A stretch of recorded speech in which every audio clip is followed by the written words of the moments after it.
Тази награда е учредена през 2009 година от собствениците на медицински център Света София, семейство Абомелих.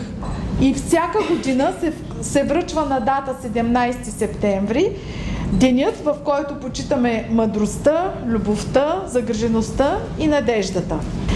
Днес за 5-та година ще връчим приза Света София, като оценка за труда, старанието, търпението, човечността на специалистите по здравни грижи по време на изпълнение на техните служебни задължения. В този конкурс се номинират специалисти по здравни грижи от всички здравни заведения на територията на Бургаска област. Имам честта да обявя победителя в тази годишния и спечелил приза за най-добър специалист по здравни грижи, старша медицинска сестра на операционен блок МБАЛ Бургас Мариана Атанасова.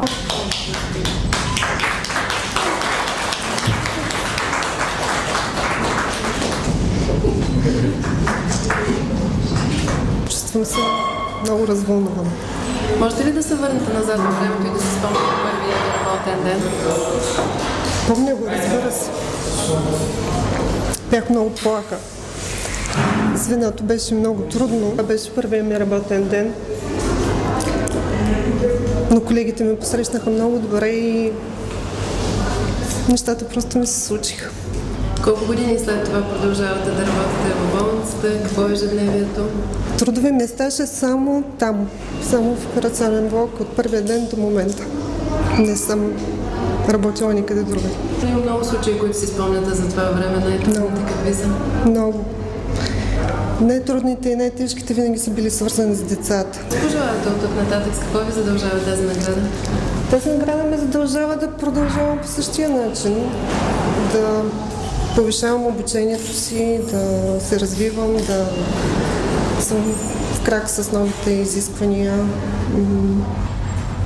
След вашия опит 23 години, какво бихте казали на едно младо момиче, което сега започва вашата професия да работи?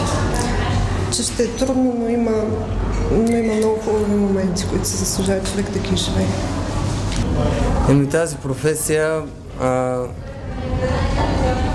исках да се занимавам с нещо такова, нещо хуманно. Също. Сега, когато се запознаваш с някого, какво казваш? Здравейте, аз съм Мариана, работя като медицински специалист. Избягваш момента с медицинска сестра, така ли?